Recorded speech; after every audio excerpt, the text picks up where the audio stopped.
Кодекс кананічнага права з ксяндзом Дмітрыем Пухальскім. Хвала Христу, паважаныя YouTube-слухачы і радыёгледачы. Павінна быць наадварот, але ўжо сказаў так, як сказаў. Зноў з вами Кодекс кананічнага права з ксяндзом Дмітрыем Пухальскім, які з'яўляецца канонікам Мінска-Магілёўскага кафедральнага капітулу і таксама канцлерам курыі Мінска-Магілёўскай архідыяцэзіі. Хвала Христу, ксяндз Дмітрый.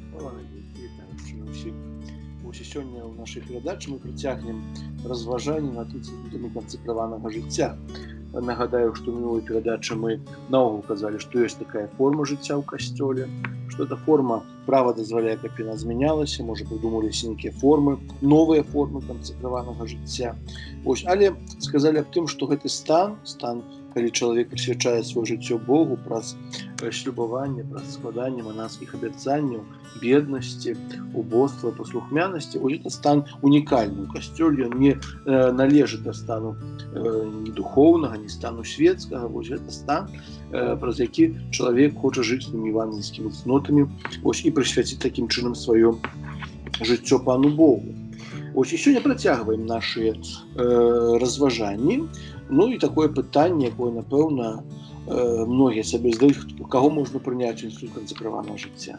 Пакуль што, напэўна, не гаворым пра кожны канкрэтны інстытут, бо нагадаю, это знанае прыслоўе, што в чужой манастыр са сваім уставам не ходзяць, і яно для канцэкраванага жыцця дзейнічае вельмі моцна.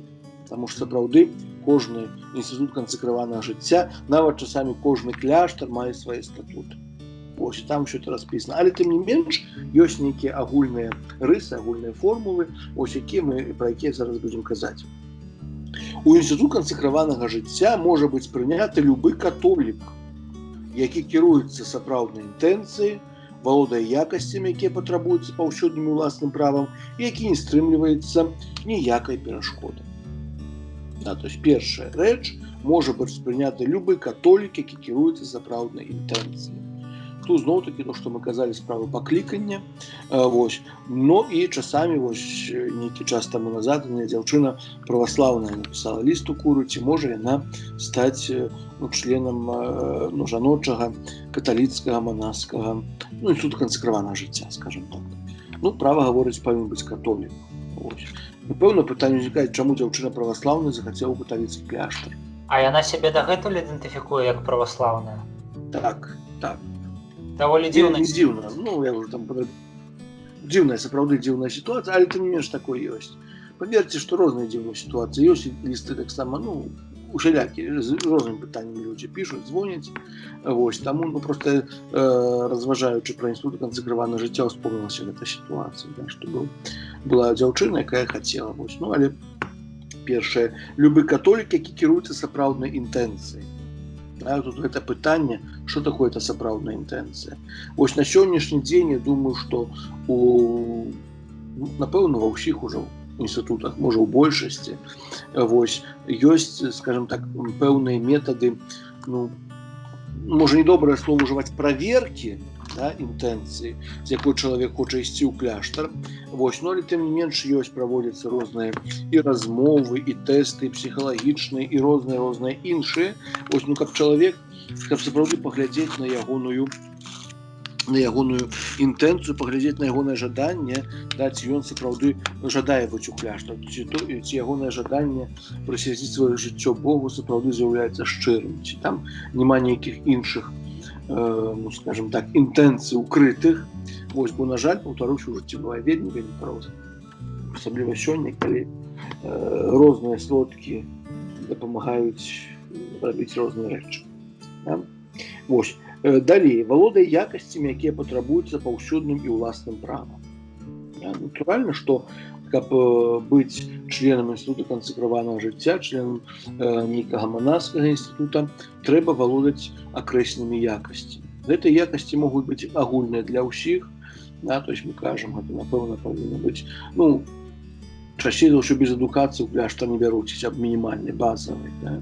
Напэўна, калі гэта кляштар, які займаецца нейкімі справамі, скажам так, напрыклад, даглядае хворых, вельмі часта не патрабуюць нейкая хаця б мінімальную медыцынскую адукацыю. Калі яе няма, тады адпаведным чынам адбываецца навучанне ў кляштары. Напрыклад, у некаторых кляштарах жаночых больш ёсць такое патрабаванне, каб кандыдатка была дзяўчынай. Трэба аб гэтым таксама прынесці адпаведнае пасведчанне. Ёсць розныя, кажу, у розных кляштарах ёсць розныя патрабаванні, розныя якасці, якімі таксама павінна азначацца. То есть гэта гаворка не ідзе аб тым толькі, што якасць таго, каб пайсці ў кляштар, што чалавек быў не жанаты ці не замужам, часамі правільна. Сапраўды, розныя інстытуты займаюцца рознымі справамі. Ёсць яшчэ нейкія патрабаванні дадатковыя, асабліва, можа, у кляштарах так званы кантэмпляцыйных, да, закрытых. Это ж трэба разумець, што чалавек на ўсё жыццё закрывае сябе ад свету. То есть тоже это не так просто. Тут вось справа эпідэміі каранціну, калі людзі там 2-3 месяца седзячы ў дому, нікуды не выходзячы, розныя праблемы ўзнікаюць. А тут усё жыццё. Таму сапраўды, хаця гэта вартасць тых людзей, вартасць малітвы, якія яны маюць сапраўды вельмі вялікая. Так трошкі адыходзячыся, успомніў сітуацыю, якая была, можа, я яшчэ вучыўся ў Італіі гадоў, можа, 7-8 назад. Калі я замяняў аднаго пробашча на адной парафіі, і яго мама ў нейкую нядзелю пасля абеда паедзем да маёй цёці, якая знаходзіцца ў кляштары кантэмпляцыйным. Закрытым, там то есть как бы не праз краты з імі размаўлялі, але наш кляштар не выходзіла. Гэтай жанчыне было 97 гадоў на той момент. І ў кляштар яна прыйшла яшчэ за часоў Мусаліні, у 37 годзе, 38. То есть гэтыя больш чым 70 гадоў жанчына не выходзіла ў свет. Але паглядзець на яе твар, намолены, светлы, Божий твар, сапраўды, я ад спаткання з гэтай сястрой атрымаў такім уражанне да сённяшняга дня, памятаю, як гэта было. То есть, поэтому зноў-такі якасць, напэўна, не кожны гэта можа. Гэта справа паклікання Божага. Но тым не менш такія людзі ёсць, людзі за нас моляцца, што об этом важна памятаць. Ну і разам з тым таксама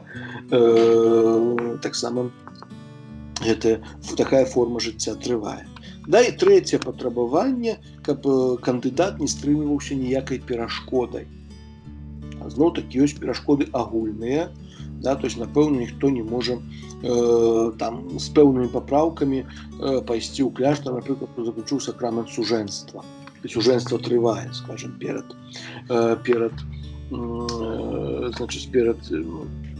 смерцю сужонка, напрыклад. Напэўна, ёсць яшчэ нейкія перашкоды, можа, складзеныя шлюбы ў нейкім іншым інстытуце, можа, прыналежнасць да нейкай групы альбо партыі, можа быць вядзенне бізнесу, напрыклад, таксама нейкія. Дзеці могуць быць перашкоды непаўналетнія? Равно з дзяцей, конечно, таксама, бо ўсё ж такі, чалавека ідзе ў кляштар, то понятно, што з дзецьмі ў кляштар не пойдзеш. Знаеш, што касцёл супраць дзяцей, але такая, можа, не зусім дарэчна гучыць, што дзеці з'яўляюцца перашкодай. Але так гэта ёсць. Калі чалавек жыў у сужэнстве, нарадзіў дзяцей, або нават не ў сужэнстве, всякае здараецца, тым менш з дзецьмі паступаць у кляштар нельга. Тут трэба сказаць, што касцёл, царква, яны як бы ў такім выпадку абараняюць дзяцей, каб не ствараць нейкія перадумовы для, скажем так, сацыяльнага сіротства. Конечно, натуральна. Поэтому эта ситуация абсолютно нормальная. І наступнае прадпісанне гаворыць, што ніхто не можа быць прыняты ў інстытут без адпаведнай падрыхтоўкі.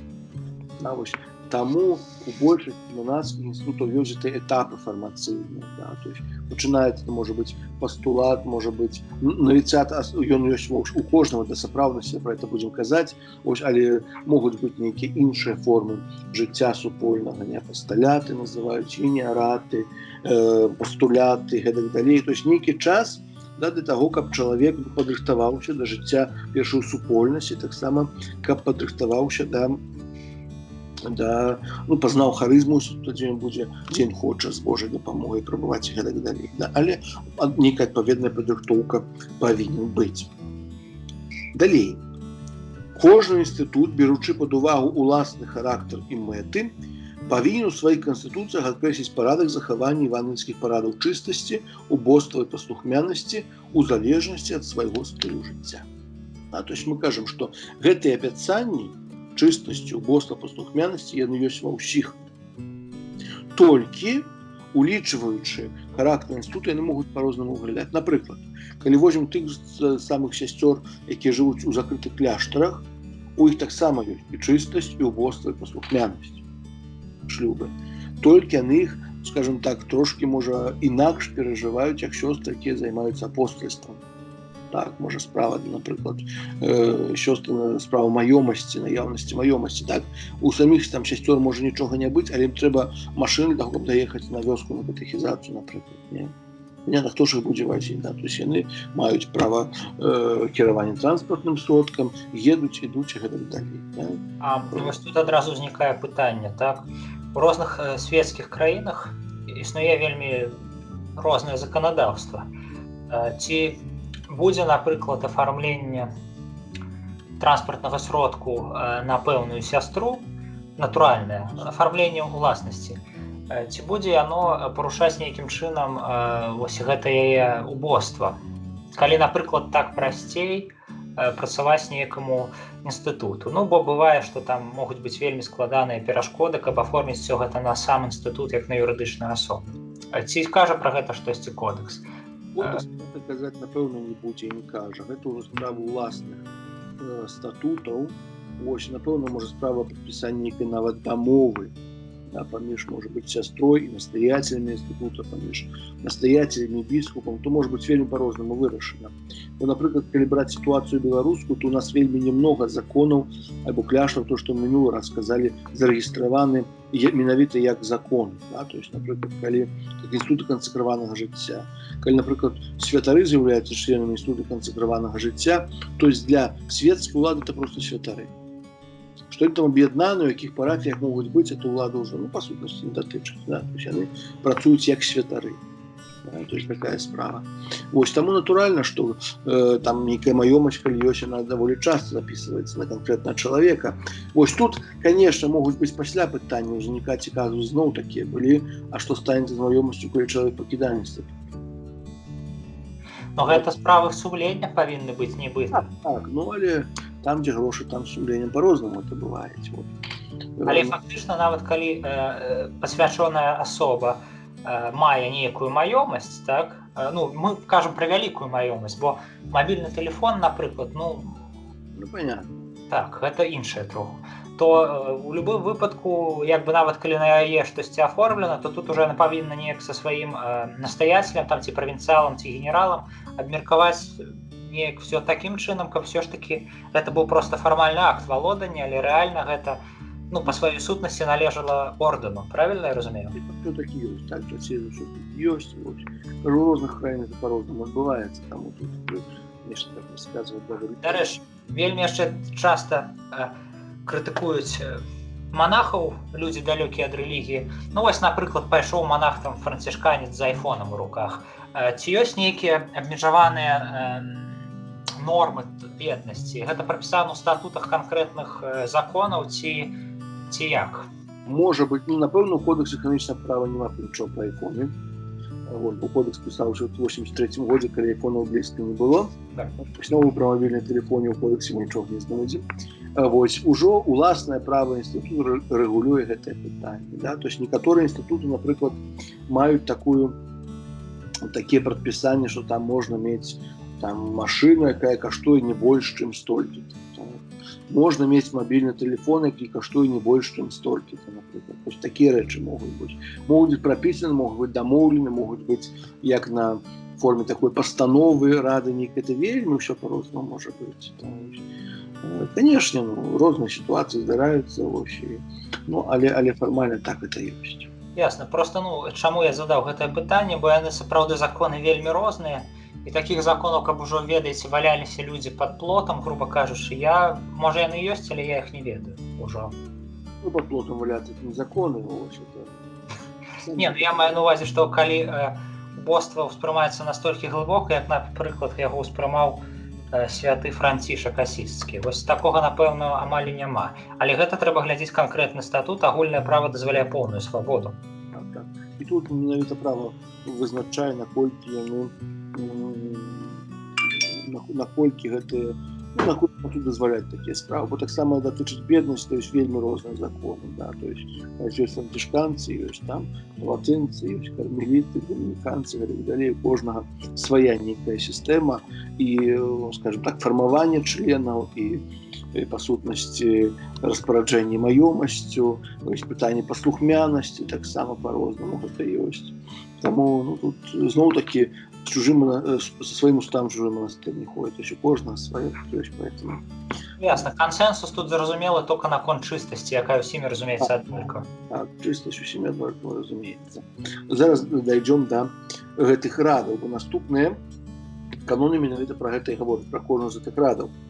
Евангельская парада чыстасці, якая прынятая дзеля нябеснага валадарства, з'яўляецца знакам будучага свету і крыніцай узбагачэння пладавітасці ў нераздзельным сэрцы, цягне за сабой абавязацельства дасканалага ўстрымання ў цэлібаце. То есть дасканалае ўстрыманне ў цэлібаце, то есть, значыць, поўная адмова ўсялякіх сексуальных контактаў, сексуальнага жыцця. І вельмі важна, што ў цэлібаце гэта падкрэсліваецца. Таму што я чуў пра такія сітуацыі, калі мужчыны і жанчыны, якія былі ў шлюбе, хацелі кожны пайсці у... Ну, адна яна ў мужчынскі... Ой, в сэнсе, яна ў жаночы закон, ён у мужчынскі. Гэта немагчыма. Трэба не мець шлюбу. Ну, па сутнасці, ну... Некаторыя сітуацыі могуць быць, но але прадставіць, што яна пойдзе ў кляштар, ну, то есть фармальна некаторыя кляштары могуць іх прыняць, понятно, што я калі не буду жыць як муж з жонкай. Нават так все ж таки гэта магчыма. Цікава. Чаму? Я чуў такую гісторыю, як людзі састарэлі, у іх такое жаданне ўзнікла. Ну, як састарэлі, тут тоже кляштары не заўсёды прымаюць, ну, скажем так, з старэйшымі там ёсць вельмі часта абмежаванне веку, так, калі могуць прыняць. Ну, каб таксама не было, чалавек жыве ўсё жыццё ў свеце, а на старасць пойдзе ў кляштар, каб было каму кубок вады падаць. Ну, канешне, пададуць, напэўна, ну, але ўсё ж такі, ну, напэўна, не гаворка нідзе аб членстве інстытуту кансакраванага жыцця, бо ведаем, пры многіх кляштарах ёсць дамы апекі, нейкія сацыяльныя дамы састарэлых, і вядуць сёстры, вядуць браты законныя, але гэтыя людзі, якія там жывуць, яны ж не становяцца членамі інстытута. Да, то ўсё ж такі у кляштары таксама важная рэч, пра якую, можа, кодэкс не гаворыць, праца, апостальская праца, сама фізічная вельмі часта. Сапраўды, можа, людзі, то, што ўсё казалі, што часта ўспрымаюць манаскае жыццё як, ну, штосьці, як з аднаго боку невядомае, а з другого боку, як прастору да нейкага крытыканства, што робяць. Вельмі часта, сапраўды, манаскія асобы працуюць, вельмі моцна працуюць. Нават фізічна, таму аб гэтым варта памятаць. Далей, евангельская парада беднасці. У наследаванні Хрыста, які, будучы багатым, дзеля нас стаўся убогім, цягне за сабой, акрамя беднасці ў рэчах і ў духу, якая пражываецца працавіта ў цвярозасці і з'яўляецца далёкім ад зямных багаццяў, таксама залежнасць і абмежаванне ў карыстанні распараджэння маёмасцю згодна з нормамі ўласнага права кожнага асобнага інстытута. Да, то есть тое, што мы казалі, то есть это права і распараджэння маёмасцю, абмежаванне маёмасці. Да, бо ёсць інстытуты, мы сёння вспомнім францішканцаў, дзе, ну, іх таксама ёсць некалькі францысканцаў, пра ўсіх не буду казаць, дзе, ну, асабістая так званая маёмасць монахаў на вельмі моцна абмежавана. Да, то есть, грубо кажучы, там, не ведаю, монах можа мець толькі рэчы абсалютна яму непатрэбныя для жыцця і ўласна, там, ну, пачынаючы ад зубной шчоткі, пас, такія рэчы, не? Ёсць інстытуты, дзе, скажем так, ну, 50 на 50, грубо кажучы, то есть член інстытута можа мець свае нейкія сродкі, дзесьці штосьці зарабляе, частку дае на агульнае ўтрыманне, ну, неяк так гэта ёсць. Напэўна, не сустракаў па меншай меры абсалютна аўтаномных монахаў, дзе абсалютна нічога, ніякай сувязі не маюць з настаяцелямі сваімі, скажем, такім таксама фінансавым вымярэнні. Это ўж тады больш ператвараецца ў працэдыяльных святароў. Ну, але такое таксама можа быць. То есть, іншымі словамі, нормы уласнага права кожнага асобнага інстытута менавіта тое, што вызначае памер або межы гэта абяцання, этой парады беднасці. І трэцяе, евангельская парада паслухмянасці. прынятая ў духу веры і любові ў наследаванні Хрыста, які быў паслухмяны аж да смерці, абавязвае да падпарадкавання волі законным настаяцелям, калі яны, несучы на сябе вобраз Божы, загадваюць паводле сваіх канстытуцый. Вось тут можна задаць пытанне, наколькі глыбокая паслухмянасць. Тут, в прынцыпе, няма універсальных крытэрыяў, таму што некаторыя кажуць людзі, што ў пэўных законах адносіны фактычна амаль як паміж рабом і гаспадаром могуць быць. Дзесьці гэта абсалютна такія мінімальныя сувязі, скажем так. Тут, напэўна, заўсёды у гэтай парадзе паслухмянасць, напэўна, мае ролю чалавечы фактар, як бы там не было. І у пэўным сэнсе часамі это можа быць праблема.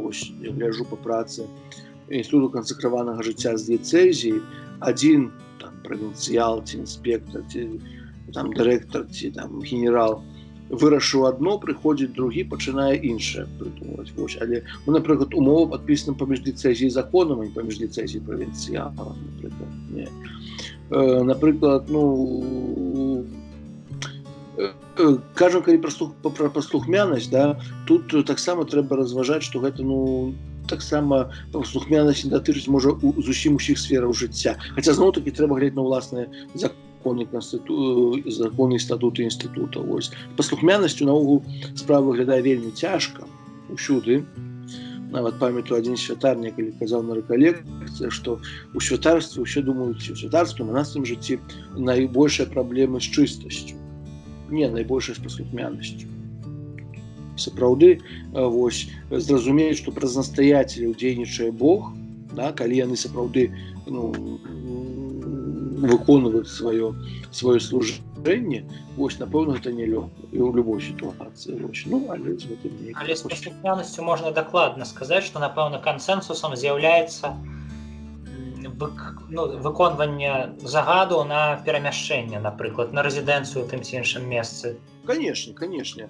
Звание обыдиенции, которые выписывают настоятель. Это, скажем, одно з таких немногих рэчаў, якія, можа, та рэч, якую ўсе бачаць, напрыклад, то сёння там монах ці монахіня быў у адным месцы, там заўтра будзе ў другім, это ўсе бачаць. Але ёсць таксама много сфер унутранага жыцця. Але для слухачоў скажу, што няма такіх законаў, у якіх бы монах сказаў: я паеду прапаведаваць у Новую Зеландыю, бо я так вырашыў, і мяне не цікавіць меркаванне майго настаяцеля. Гэта, напэўна, немагчыма. Напэўна, немагчыма. І, напэўна, таксама у манаскіх інстытутах усе сферы, якія датычаць жыцця супольнага, напэўна, усе павінны паміж сабой абмяркоўваць. Некія там ёсць альбо рады дома, напрыклад, грубо кажучы, монах сабе не можа купіць абанемент у басейн, не параіўшыся са сваімі сабратамі, там, дзе жыве, напрыклад, такія рэчы, штосьці іншае. То есть, это залежнасці ад, і ці не прасіць дазвол настаяцеля, ці вечарам пазней вярнуцца. Такія справы дысцыплінарныя часта могуць быць. Кажу, я монахам не з'яўляюся, ніколі не быў, поэтому мне цяжка. Таксама ўсяго не ведаю, як там що адбываецца. Трэба проста вывучаць дакументы кожнага або канкрэтнага нейкага органа. Але тым не менш так гэта ёсць. Хацеў адразу спытаць, ці можа монах быць адзін? Чалавеку недобра быць аднаму, пан Бог так нас стварыў. Зноў-такі трэба глядзець канстытуцыю, што мы разумеем пад словам адзін. Чаму? Таму што, ўсё-такі большасць канстытуцыі Інстытуту кансакраванага жыцця гаворыць аб супольным брацкім жыцці, пра гэта мы трошкі пазней скажам. І, скажам, супольнае жыццё належыць да істоты манаскага жыцця ў пэўным сэнсе. Таму. Але могуць быць рэаліі такія, што можна больш у святарскіх, або таксама у мужчынскіх, таксама і у жаночых ардынах такая сітуацыя, можа, у Беларусі актуальная, дзе проста у адным месцы адразу многа монахаў не жывець.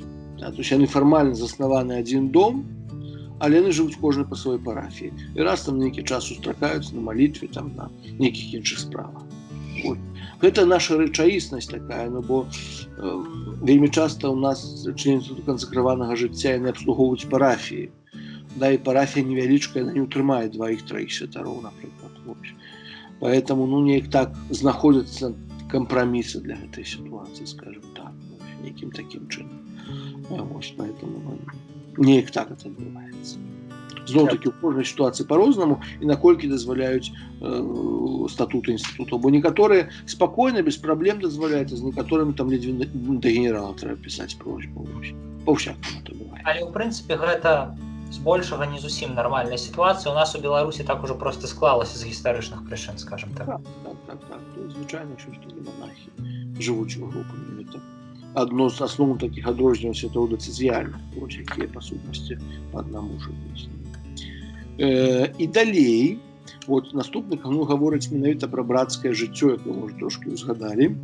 Брацкае жыццё ўласнае кожнаму інстытуту, праз якое ўсе яго члены ствараюць у Хрысце нібы асаблівую сям'ю, павінна быць арганізавана такім чынам, як яно служыла для ўсіх, каб яно служыла для ўсіх узаемнай падтрымкай у ажыццяўленні паклікання кожнага. А праз брацкае адзінства, укаранёнае ў любові і заснаванае на ёй, члены інстытута павінны быць прыкладам усеагульнага паяднання ў Хрысце. Добры канон, пабожны канон, які гаворыць пра гэтыя справы. Вось, але таксама павінна аб гэтым помніць, што брацкае жыццё, зноў то, што я ўжо сказаў, належыць да істоты інстытуту кансакраванага жыцця, то есть монахі звычайна жывуць разам. І гэта таксама павінна быць прыкладам любові, то, што мы кажам пра Святую Троіцу, то, што іх адрознівае адносіны любові. І далейшы канон гаворыць яшчэ пра трошкі іншыя формы жыцця, то, што я ўжо, можа, трошкі ўспамінаў, але зараз скажам. Апрача інстытуту кансакраванага жыцця, касцёл прызнае жыццё эрэміцкае або пустэльніцкае, праз якое вернікі праз больш строгае аддаленне ад свету, цішыню адзіноты, пастаянную малітву і пакуту прысвячаюць сваё жыццё на хвалу Бога і для збаўлення свету. То есть бачым яшчэ жыццё пустэльнікаў, што іх адрознівае ад інстытуту кансакраванага жыцця, перадусім гэта жыццё ў самоце. А яны нават на іерархічным узроўні ніякай агульнай структуры не ўтвараюць, в прынцыпе. Гэта не. Это вельмі часта, напрыклад, там прыклад першыя такія пустэльнікі былі прыклад святога Антонія абата. Вось. І таксама сёння немного такіх людзей ёсць, некаторыя думаюць, што гэта так вот просто ўзяўся і пашоў у пустыню, жыві сабе спакойна, сам сабе не хлеб зарабляеш і гэтак далей. Але калі паглядзець, так сапраўды, ва ўсе часы, то есть выйсці за свету на пустыню, жыць недзе там у лесе, не ведаюць, яшчэ дзе-небудзь, гэта сапраўды патрабуе мужнасці. Чалавек павінен сам сабе першае запрацаваць, штосьці сваімі рукамі рабіць, то есть нейкую працу выконваць. Павінен супрацьстаяць тым розным рэчам, якія ёсць у дзікай прыродзе, напрыклад, не ведаю. Умець, па сутнасці жыць аднаму, это таксама пэўная мужнасць. Поэтому заўсёды зноў-такі, калі мы чытаем або чуем пра некаторыя войны, чалавек пашоў у пустыню сабе жыве, нікаго не чапае, яму добра і прыгожа. Усюды ёсць свае цяжкасці. Это справа зноў-такі паклікання, пра які мы. І такі чалавек, які прысвяціўся Богу ў кансакраваным жыцці, прызнаецца правам, калі ён публічна вызнае 3 евангельскія парады, падмацаваныя шлюбамі або іншымі повязямі на рукі дэцызіяльнага біскупа і захоўвае пад яго кіраўніцтвам адпаведны вобраз жыцця. То есть бачым, што гэта структура, яна таксама арганізаваная. Я нешта не зусім зразумеў. Гэта мы зараз сказалі пра адшэльнікаў, тое, што вы прачыталі? Ясна. І тут павінен быць дэцызіяльны біскуп ужо ў якасці. Понятно. То есть, каб гэта такі стан... Конечно, ніхто нікому не забароніць пайсці ў лес, там сабе жыць у шалашы. Ідзі, жыві. Толькі тады это не будзе называцца станам пустэльнікаў такіх. Чалавек пашоў сабе жывець. Але калі, скажем так, чалавек прызнае сябе асобай кансакраванай, прысвячаецца Богу, ён павінен скласці гэтыя манаскія абяцанні на рукі біскупа, і тады ўжо праз такую адзіноту, цішыню, малітву, пакуту прысвячае сваё жыццё Богу і для збаўлення свету. А гэта трэба жыць на тэрыторыі дыяцэзіі ці не важна? Звычайна так. Кажу, я прыклад на сённяшні дзень не ведаю Беларусі, поэтому, звычайна так, дэцызіяльнаму біскупу таго месца, дзе ён знаходзіцца. Часцей за ўсё так это ёсць. Вось, таму, то есть это жыццё зноў-такі канцэкраванае жыццё, яно арганізаванае. І гэтым формам жыцця, такім пустэльнікам, і канцэкраванае жыцця падобны таксама стан дзеў, якія, абвяшчаючы святы намер бліжэй наследаваць Хрыста, згодна з зацверджаным літургічным абрадам прысвячаюцца Богу, дыяцэзіяльным біскупам, містычна заручаюцца з Хрыстом, Сынам Божым, і прысвячаюць сябе служэнню Касцёла. То есть бачым яшчэ адзін стан канцэкраванага жыцця, гэта канцэкраваныя дзевы.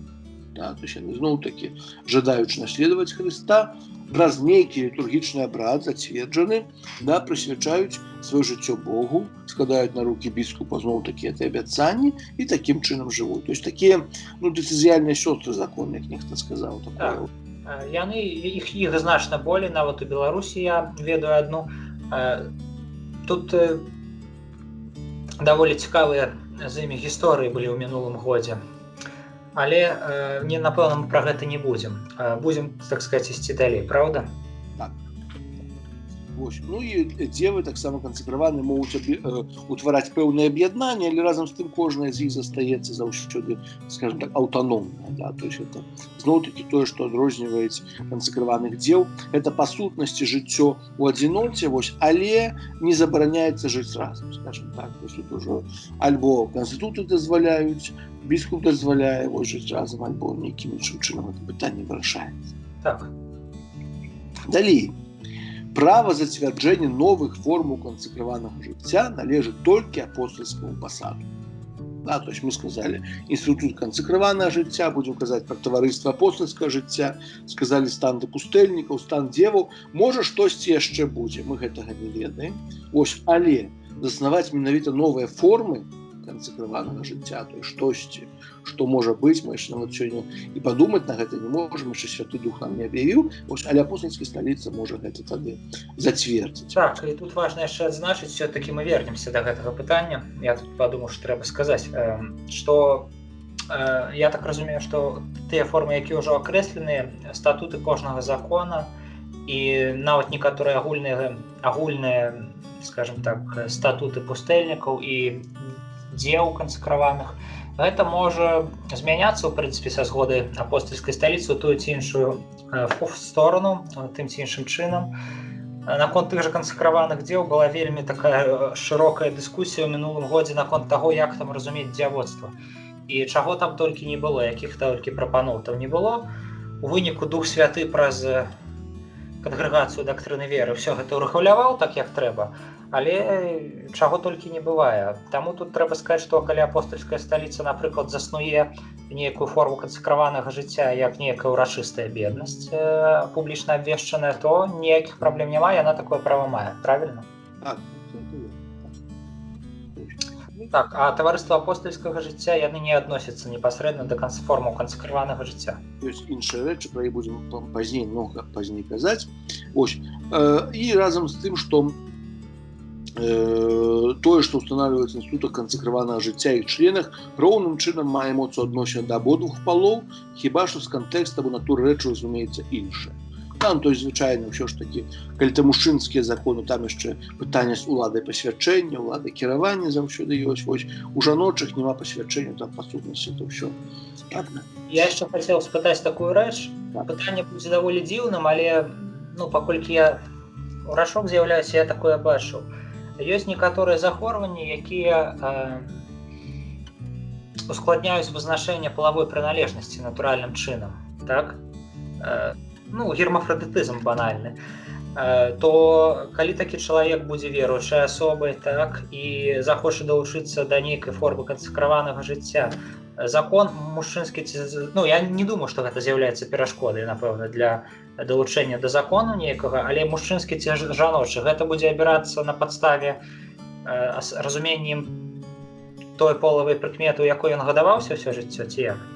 Ці кажа штосьці пра гэта кодекс або нейкія канкрэтныя дакументы? Тому то ў такой сітуацыі, калі здарыцца, трэба будзе звяртацца, напэўна, ў апостальскую сталіцу.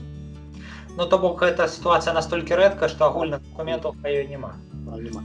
Але ёсць канкрэтныя упэўненыя дакументы пра людзей, якія добраахвотна, скажем так, паспрабавалі змяніць знешнія палавыя прыкметы. Тады ўжо іншае. То есть касцёл стаіць на варте таго, што як пан Бог стварыў нас, як чалавека хрышчан, такога полу не ёсць. Ну, значыць, трансгендеры лічацца тымі людзьмі, якімі яны былі пры нараджэнні з пункту гледжання касцёльнага права. Добра, дзякую. Ну, і кажу, у наступнай перадачы мы ўжо пачнем размову пра манасцкія інстытуты, канкрэтна пра манасцкія, то есть ідёт канцэкраванага жыцця. Вось, я думаю, таксама пэўныя рэчы для сябе цікавыя ў святу. Канешне.